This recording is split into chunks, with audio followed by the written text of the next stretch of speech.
نو تقریبا 3:30 बजे دا खैबर पख्तूनख्वा जिला करक के गड़ीखेल इलाके में एक अजीब वाक़या सामने आया है जिसमें एक लड़की से एक लड़का बना है। आए देखे इस वीडियो में, खुद देखे कि ये सच है या झूठ। लड़के के बाप के मुंह से खुद सुने। زما خپل نامه عقل بادشاه دا ضلع کرک سره تعلق لرو. ما خپل و بچی دي، دا زما بچی و د نصرت بیبي نامه وا. بس دا ته کوم لګ تکلیفونه ته جوړ شو نن تقریبا 3 مهینه مخکې دا موږ په خبر ته بوتله دلته کې موږ ټیسټونه د طاهر غفار صاحب ټیسټونه کراچۍ ته لاهور ته کم ټیسټونه چې موږ وکړل ا ټیسټو کې موږ ته دا ریزلټ ملاو شو چې دا میل دا فیمیل دانه نو هغه کې ټیم تیرې دو تقریبا دا دغه روزه کې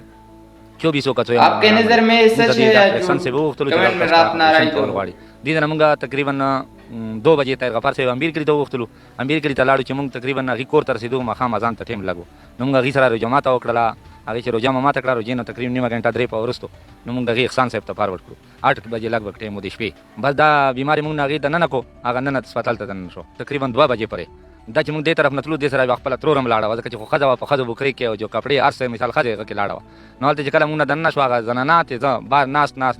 تقریبا 2:25 ډاکټر راوته چې راوته بس خري متدام راوي چې مبارک شبیا لاړو 3:30 بجې باندې دا محمد یاسین هغه ټیم کې دې طرف لا چې داتلا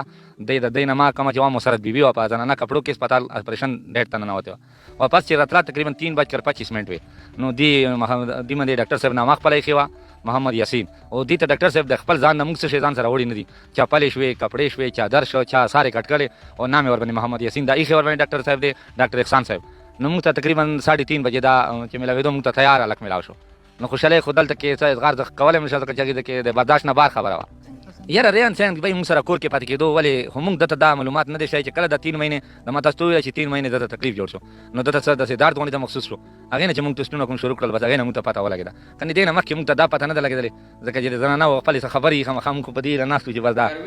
دینه مخکې موږ ته هیڅ معلومات نه به مورته شي نه کوم یاره ځان چې اوس مو کړي واه بهرال دا مان بیړه ته خو ته اسو په ټیم کې دا چې ان شاء الله سردي شي ورته کو وته ورته کو چې موږ خو ته خپل داسې ونه ځکه چې موږ بچای و دا بچای دي اول نام میں نصرت و نام محمد یاسین دیا عمر میں 16.5 سال دیا تعلیم میں ایگزام رسے میں اسکول ویلے دیا ملگر سره ملوي کو علاج میں ڈاکٹر طاهر غفار نہ کو او پریشان کی ٹیسٹ نہ ایکس رے وکړه انا بعد پریشان چوا ډاکټر احسان صاحب کو الله تعالی ډیر لاکھ شکر ادا کو اس زیات خوشاله ځان دات نشته تعلیم ان شاء الله علم وکم شکر الحمدلله ډیر خوشاله یو اېټه باندې ډیر خوشاله وو پهله موږ خورځه اوس مخوريدا ملګری مخ شوسو اسره ګرځي دا ډال مالو کې خلنو سي بیٹک شه نشه کور دی اوس ډیر پوي دا پهله هو نو پوي اوس ډیر خبره پوي شو ډیر زون سره شو راو مې والی تعالی ته لوړی سهل ته هغه کې مې والی کوم لاور وکړو آلته کې احمدونه تاسو د مچکی مې لیتا سو اته نور چې چیرې وځو به زون سره چا کرته بوزو خوشاله انسان د ځاستانه ډیر خوشاله و د خبره مو ته دلاږي چې اذان چې کېږي چې ساجامه ټیم دا بده خبره مې اسه یو نه ردل نه دا ټول ملګرو سره مې لوي شکر الحمدلله اوس ټول سره خپل غب شپته